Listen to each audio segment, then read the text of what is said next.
ഈ Hema commission report ഇപ്പോൾ നമ്മുടെ കേരളത്തിൽ ഉള്ളിലൊക്കെ സൃഷ്ടിച്ചുകൊണ്ടിരിക്കുകയാണല്ലോ.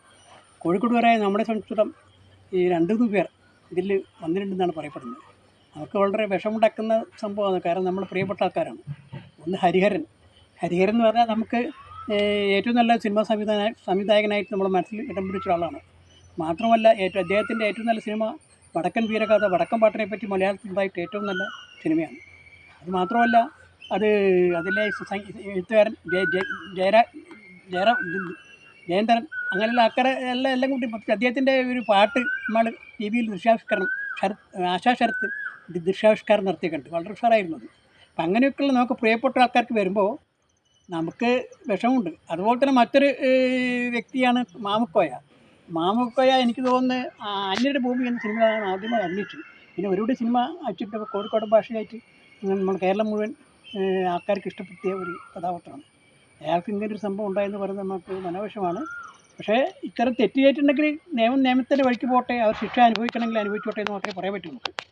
എന്നാൽ നമ്മളെ ഈ രഞ്ജിത്തിൻ്റെ കാര്യം അല്പം വ്യത്യാസമുള്ളൊരു കാര്യമായിട്ടാണ് എനിക്ക് തോന്നുന്നത്. രഞ്ജിത്ത് എൻ്റെ ഭയങ്കര നമ്മളെ കോഴിക്കോട് ആകാശവാണി എന്ന് പറഞ്ഞാൽ വളരെയധികം പാരമ്പര്യമുള്ള, സാംസ്കാരിക രംഗത്ത് വളരെയധികം സംഭാവന നൽകിയ വളരെയധികം പാരമ്പര്യമുള്ളൊരു സ്ഥാപനമാണ്. അപ്പോൾ അതിൽ ഉദാഹരണമായിട്ട് നമുക്ക് പറയുകയാണെങ്കിൽ അവിടെ പലവിധ ഉദാഹരണമായിട്ട് അവിടുത്തെ ഉണ്ടാക്കിയ കഥകളും അവിടെ സംഗീത സംവിധാനമൊക്കെ അവിടെ നിന്ന് ജനിച്ചു വന്ന ആൾക്കാർ പുറത്തേക്ക് കേരളത്തിന് മൊത്തം തന്നെ വളരെ വളരെ ഗുണകരമായ ചില ചലനം ഉണ്ടാക്കിയാണ്. അപ്പോൾ ആദ്യമായി വന്ന നീലക്കുയിൽ സിനിമ എന്ന് പറഞ്ഞാൽ നമുക്ക് ആ ഉറൂബിൻ്റെ കഥയാണ്. പക്ഷേ അത് സംവിധാനം ചെയ്ത് ആകാശവാണി ഉണ്ടായിരുന്ന പി ഭാസ്കരനും പിന്നെ രാമുകാരിയായിട്ട് പിന്നെ അതിൽ നിന്നും വികാസം പ്രാപിച്ചു. പിന്നെ ഏറ്റവും നല്ല സിനിമ നമ്മൾ മനസ്സിൽ നിൽക്കുന്ന ഷമീൻ സംവിധാനം ചെയ്ത വ്യക്തിയായി മാറി. അതുപോലെ തന്നെ നമ്മുടെ ആകാശവാണിയിലുണ്ടായിരുന്ന തെക്കോടിനും മറ്റേ മാതൃഭൂമിയിലെ അരവിന്ദനും കൊണ്ട് യോജിച്ചിട്ടാണ് ഉത്തരായന സിനിമ ഉണ്ടായിരുന്നത്. അതും വളരെയധികം കാലിക പ്രാധാന്യങ്ങളൊന്നും കരുത്തത്തോടെ നീതിപൂർവമായ ഒരു സിനിമയാണ്. അവിടുന്ന് അങ്ങോട്ട് അതുപോലെ തന്നെയുള്ള ആൾക്കാരുകളൊക്കെ അവിടെ ആകാശവാണിയിൽ ഉണ്ടായിട്ട് നമുക്ക് ഇങ്ങനെ കെ കൊടുങ്ങല്ലൂർ തുടങ്ങിയ ആൾക്കാർ ഒക്കെ നല്ല നല്ല നാടകങ്ങളൊക്കെ ആകാശവാണി റേഡിയോ നാടകങ്ങളൊക്കെ എഴുതി നമ്മുടെ മനസ്സിനെ ആകർഷിച്ചതാണ്. അപ്പോൾ അതിൽപ്പെട്ട ഒരു വ്യക്തിയാണ് കരിമല ബാലകൃഷ്ണൻ എന്ന് പറഞ്ഞ വ്യക്തി. കരിമല ബാലകൃഷ്ണൻ എന്ന വ്യക്തി ആകാശവാണിയിൽ ഈ ലളിതഗാന പാഠനം എന്നൊരു ഇതുണ്ട്. എൻ്റെ ചെറുപ്പകാലത്ത്, അതായത് ഞാൻ 4ാം ക്ലാസ് പഠിക്കുന്ന സമയത്താണ്. അപ്പോൾ അതിൽ ഒരു പാട്ട്, അതായത് ഇന്ത്യ ചൈന ആക്രമണ സമയത്ത് ദേശാഭിമാനം ഉണ്ടാക്കാൻ പറ്റിയിട്ടുള്ള കരിവളയിട്ടൊരു മഹിളകളെ നിറനോക്കെന്തുക മഹിതകളെ എന്ന് പറഞ്ഞിട്ട് ലളിതഗാന പാഠം നടത്തിയത് എപ്പോഴും ഞാൻ ഓർമ്മ വെക്കുന്നുണ്ട്. ആ പാട്ട് എൻ്റെ മനസ്സിലുണ്ട്. അങ്ങനെയൊക്കെയുള്ള ഒരു പാരമ്പര്യമുള്ള കരിമല ബാലകൃഷ്ണൻ്റെ മകനാണ് ഈ പറഞ്ഞ രഞ്ജിത്ത് എന്ന വ്യക്തി. അപ്പോൾ അദ്ദേഹം സിനിമാ രംഗത്തേക്ക് വരുമ്പോൾ നമ്മൾ സ്വാഭാവികമായിട്ട് ആ പാരമ്പര്യത്തിൻ്റെ അംശം അയാൾ ഉണ്ടാകുമെന്ന് നമ്മൾ സ്വാഭാവികമായിട്ട് വിശ്വസിക്കില്ല. പക്ഷേ ഇയാളുടെ സിനിമ വളരെയധികം ആൾക്കാർ ഇഷ്ടപ്പെട്ട സിനിമയാണ് രഞ്ജിത്ത് സിനിമ. ആ സംവിധാനമൊക്കെ വളരെ നല്ല തന്നെയാണ്. പക്ഷേ അയാളുടെ സബ്ജക്റ്റ് എന്ന് പറഞ്ഞാൽ അത്ര നല്ല സബ്ജക്റ്റ് ഒന്നും എടുത്തില്ല. അയാൾ പറയുന്നത് വെച്ചാൽ അതിനെപ്പറ്റി നമ്മുടെ അരവിന്ദ് ഗോപി സാധാരണ മറ്റേ മലയാളം വീക്കിൽ എഴുതിയിട്ടുണ്ട്. അതിനെപ്പറ്റി ഇയാളെ സിനിമയിൽ പറയുന്ന ഒരു പ്രൊഫഷണൽ നിന്ന് ഊറ്റം കൊള്ളാമെങ്കിലും ജനപ്രീതിയിൽ വിജയം കണ്ടെത്തിയ ലെഗസി അവകാശപ്പെടാമെങ്കിലും മലയാളികളുടെ ഫ്യൂഡൽ ബോധത്തിൽ ഉറപ്പിക്കുന്ന സിനിമയായിരുന്നവ ജാതീയതയും വംശീയതയും കൂടുതലും ആഡംബരത്തരവും നിറഞ്ഞ ഒരു സിനിമാ ഭാവുകത്വം ഒരു സൃഷ്ടിച്ചതിൽ മുഖ്യ പങ്ക് അദ്ദേഹത്തിനുണ്ട്. മുല്ലശ്ശേരി രാജഗോപാലിൻ്റെ ജീവിതത്തിൽ നിന്ന് പ്രചോദനം ഉൾക്കൊണ്ടും സിനിമ പക്ഷേ ആൺവിളയാട്ടത്തിൻ്റെയും സ്വർണ്ണ മാടമ്പര്യത്തിൻ്റെയും ശ്രീവിരുദ്ധതയുടെയും കഥ പറഞ്ഞ ലക്ഷണമൊത്ത ചിത്രമായി ഇത്തരത്തിലുള്ള ചിത്രങ്ങൾ അയാൾ മുഴുവൻ സംവിധാനം ചെയ്തു. അപ്പോൾ ആൾക്കാരെ കൈയടിക്കാനുണ്ടാവും. പക്ഷേ നമ്മളെ ഒരു നേരത്തെ പറഞ്ഞ നീലക്കൂര് പോലെയോ ചെമ്മീൻ പോലെയുള്ള പാരമ്പര്യമുള്ള ഒരു സ്ഥലത്തു നിന്ന് ഇയാൾ വന്നിട്ട് ഇയാൾ ഈ പാരമ്പര്യമൊക്കെ കെടുത്തിട്ട് ഒരു നമ്മുടെ സംസ്കാര ജീവിതത്തിൻ്റെ മോശമാക്കുന്ന വിധത്തിലുള്ള ഒരു സിനിമകളെ മുഴുവൻ എടുത്തത്. അപ്പോൾ അത്തരത്തിൽ ഒരു സാമൂഹ്യ ബോധം കുറഞ്ഞൊരു വ്യക്തിക്ക് ഇത്തരം വ്യക്തിപരമായ ജീവിതത്തിലും സാമൂഹ്യ ബോധം കുറയാനുള്ള സാധ്യതയുണ്ടല്ലോ. അതുകൊണ്ട് അത്തരത്തിലെ ഒരു സംഭവം അയാൾ ഒരു സാമൂഹ്യ ബോധ കുറവ് ഉണ്ടായിട്ടുണ്ടാവും എന്നാണ് നമ്മളെ ഏകദേശം നമ്മൾ മനസ്സിലാക്കുന്നത്. ഏതായിരുന്നാലും അയാൾ തെറ്റിയായിട്ടുണ്ടെങ്കിൽ അയാൾ ശിക്ഷിക്കപ്പെടണം. അത് നമുക്ക് വെറുതെ ചെയ്യാൻ കഴിയില്ല. പക്ഷേ വേറെ കാര്യം കൂടി അനുബന്ധമായിട്ട് ഞാൻ പറയാൻ ഉദ്ദേശിക്കുന്നത് വെച്ചാൽ അയാൾക്ക് അതായത് മൊത്തമായി ഭാവിയിൽ സിനിമ ഇങ്ങനെ ആയിരിക്കണം എന്നൊക്കെ എല്ലാവരെ പറ്റി ഒരു സംഭവം ഉണ്ടായിരുന്നു. അതായത് ഞാനെന്താ വെച്ചാൽ ഇദ്ദേഹത്തിന് ഒരു കത്തെഴുതിയിരുന്നു. ഏകദേശം ഈ പരിപാടി സംഭവമൊക്കെ വരുന്നതിന് മുമ്പാണ് കത്തെഴുതിയത്. അതായത് നമ്മളൊരു വീഡിയോ ചെയ്തിരുന്നു. അതായത് രാജസ് എന്ന പൗരൻ സിനിമയെ പറ്റിയിട്ട് ഉറവ് വെയിറ്റ് കഥയാണ് പണ്ടത്തെ. അപ്പോൾ അതെന്ന് വെച്ചാൽ ഈ പഴയ ചക്ക് പുതിയ ചക്ക് വരുന്ന കാര്യം, പുതിയ ചക്ക് വന്നപ്പോൾ അത് പഴയ ചക്ക് പുതിയ കമ്പയർ ചെയ്തുകൊണ്ട് ഒരു സിനിമ ചെയ്യണം, ഒരു സംഭവം നമ്മൾ ചെയ്തത്.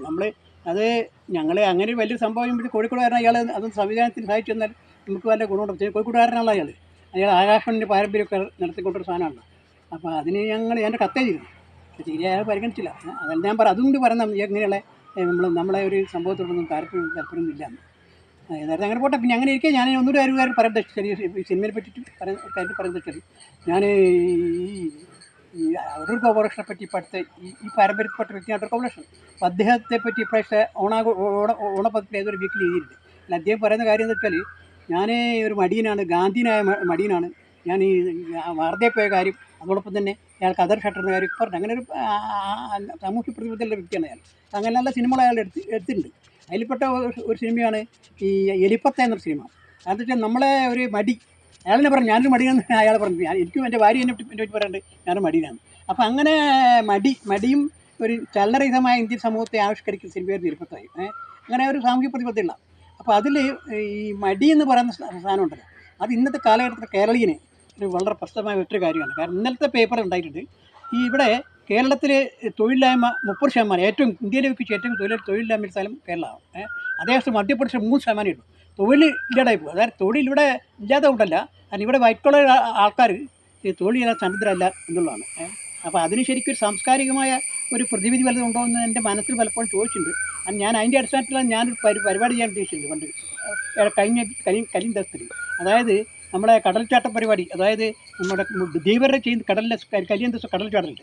അപ്പോൾ ആ ഒരു പിന്നെ ഇവിടെ ഉണ്ടല്ലോ നമ്മളെ കാപ്പാട് വളരെ ഇവിടുത്തെ മാപ്പിളമാർ വളരെയേറെ ധീരസ്വാധീനമായ പോരാട്ടം പോർച്ചുഗീസുകാർ നടത്തുന്നത്. അവർ രണ്ടും യോജിപ്പിച്ചുകൊണ്ട് ഒരു സംഭവം ചെയ്യുകയാണ്.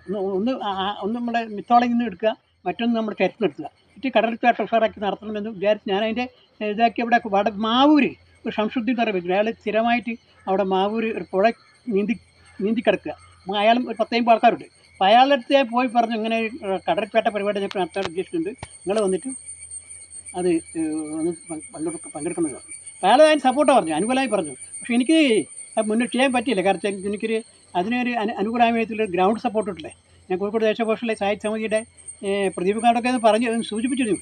അതുപോലെ തന്നെ അല്ല ഈ കാര്യം പറഞ്ഞില്ല, ഇങ്ങനെ കാര്യങ്ങളായിട്ട് സംസാരിക്കേണ്ട ആവശ്യമുണ്ട്. അതുപോലെ തന്നെ നമ്മുടെ കൊയിലാണ്ടിൽ നമ്മളെ സാധാരണ കല്യാണാഘോഷം നടത്താനൊക്കെ പറഞ്ഞിട്ടുണ്ട്. പക്ഷേ വേണ്ട സാറ് നടത്താൻ പറ്റാതായി പോയി. പക്ഷേ അത് ഒരു സിനിമയിലൂടെ ആവിഷ്കരിച്ചതൊക്കെ ഉള്ളത് എനിക്കുണ്ട്. അപ്പോൾ ഈ കാര്യമൊക്കെ സിനിമയിൽ ആവിഷ്കരിച്ച് എന്നിട്ട് അവസാനമായിട്ട് ഫൈനലായിട്ട് കടൽച്ചാട്ട പരിപാടി നടത്തുക. അപ്പോൾ അങ്ങനെ വെച്ചാൽ ഇപ്പോൾ എന്താ ബോയ്സ് എന്ന് പറഞ്ഞ സിനിമ വന്നിരുന്നല്ലോ, കടലിൽ നിന്ന് ആൾക്കാർ അങ്ങനെയല്ലോ, അപ്പോൾ കിണറിൽ നിന്ന് ആൾക്കാർ രക്ഷിക്കുന്നത് എന്ത് ബോയ്സ്, ലെമണ്ണൂർ ബോയ്സ് അങ്ങനത്തെ ബോയ്സ് സിനിമ വന്നിട്ടുണ്ട്. അപ്പോൾ അതിങ്ങനെ അവസാനിക്കുന്ന കടലിൽ രക്ഷിക്കുന്നത്. അതുപോലെ അവസാനം ഇത് കടലിൽ ചാട്ടുന്ന രേഖ ആക്കിക്കൊണ്ട് ഒരു സിനിമ എടുക്കണമെന്ന് ഏതെങ്കിലും ഈ സിനിമാ സംവിധായകന്മാർ ഈ പറഞ്ഞ രഞ്ജിത്തോ അല്ലെങ്കിൽ ഗോപാലകൃഷ്ണൻ ആരായാലും തീർക്കില്ല. എന്നിട്ട് നമ്മളെ മടിയുള്ള കേരള സമൂഹത്തിൽ ഒരു ഉണർന്നുണ്ടാക്കാൻ പറ്റും എന്ന് അതിനുശേഷം നമുക്ക് മൂവ്മെൻറ്റ് ശക്തമാക്കാം എന്നുള്ള ഒരു അഭിപ്രായം എനിക്കുണ്ടായിരുന്നു. അപ്പോൾ അത് നടക്കുമെന്നറിയില്ല.